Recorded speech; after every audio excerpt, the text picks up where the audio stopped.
There are principles, I think, and one of them is that the law is separate from politics. And I don't think that's the case at the moment. And I think the law is increasingly being used to carry out political actions. And if it doesn't do what the politicians want, then the law is rebuked and spurned, as in the case, of course, about the Rwanda bill.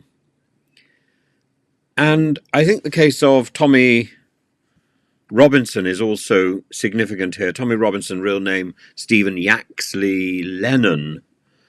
He's faced legal challenges, done time in prison, contempt of court charges, primarily due to his ongoing legal cases and this sort of contempt of court stuff. And he faces another contempt of court hearing, I think, on the 27th, so the day after he's holding a rally. And all of this seems politically charged. I can't say that it is. I have to put allegedly or apparently, but it comes across.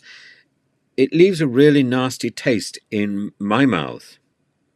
And I'm not a particular Tommy Robinson fan at all. I don't share his politics, but I do share his humanity. We all share his humanity. And I don't think this is the way to behave in a civilized society, to keep bashing at somebody simply who happens to be there. The same thing, I think, makes me significantly more sympathetic to Assange. And it's what makes me so concerned about the NHS whistleblowers, that we are using the courts to silence debate and to silence opinion. Even if we don't like the opinion, we should be a free enough society to allow that. Tommy Robinson made a film in 2018 or something, or is it as recently as that? I can't remember. Anyway, he made the film and gave a copy of it to an American company and was then ordered. There was then an injunction put out by a British QC or British judge that he wasn't to promote or to publish that film, and he didn't. But the American company that had the film then leaked it, and the judge and the Attorney General, the Conservative Attorney General, wants him prosecuted and wants him put away for 2 years for contempt of court. I think he has an interesting case, but he's been found guilty of contempt of court on multiple occasions, and contempt of court laws in the UK are designed to ensure fair trials by preventing interference with legal proceedings, including by reporting in a manner that could prejudice a case or breach reporting restrictions. In one instance, he live streamed outside a court in Leeds in 2018, where a trial involving alleged grooming gangs was taking place, and his actions potentially risked prejudicing the trial and were considered a violation of reporting restrictions. The recent cases about this film screening, if the film contained material that could prejudice ongoing legal proceedings or violate reporting restrictions, such as injunctions,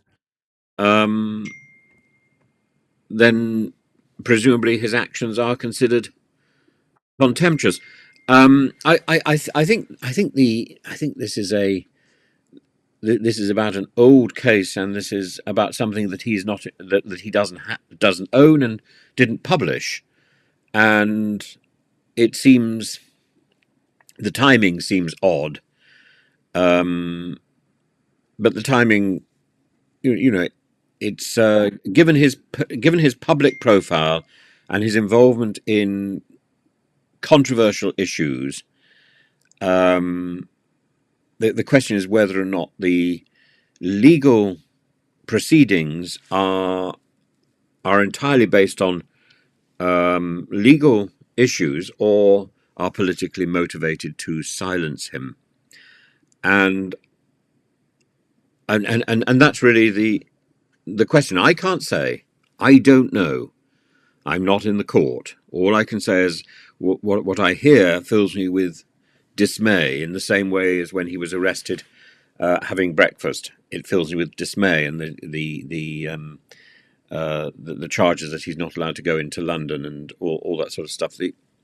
He's done his time. He's done his time, and that should be the end of it. But it doesn't seem to be, because the aim is to silence him completely. Now, he may have views, he may have opinions that you don't share. I don't share them. But I think if our society is going to go around the place muting people and censoring people, I don't think we can claim that this is a free society. And if we're going to use our courts to victimize somebody like this, to attack somebody like this, and at the same time we're not going to be able to process real court cases for years and years, and people are going to be left around waiting for justice. And yet when Tommy Robinson's name comes up, the courts are only too happy to clear the decks and pronounce. There's something wrong with our systems. And it comes across as vicious rather than virtuous, as targeted rather than blind,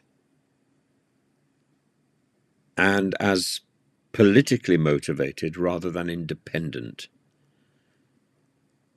And I may be wrong, I may be misjudging the information that's coming out, but the optics don't look good, and they don't breed trust in the legal system. And when I look beyond that, beyond the Tommy Robinson case, to the whistleblowing for the NHS, I'm very dismayed. When I look at the way the post office and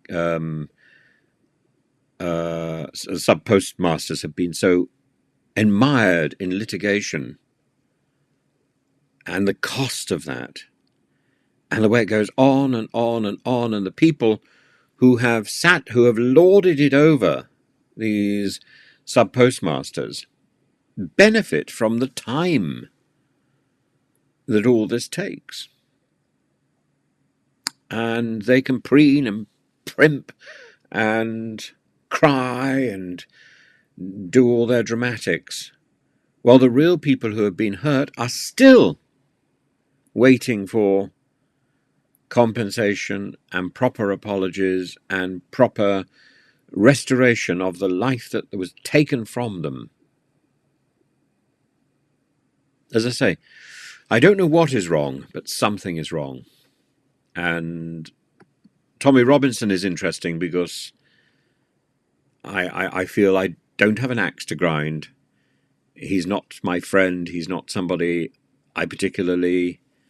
I don't admire his politics. I don't admire his views. But I feel he is unfairly targeted. I'd love to know what you think.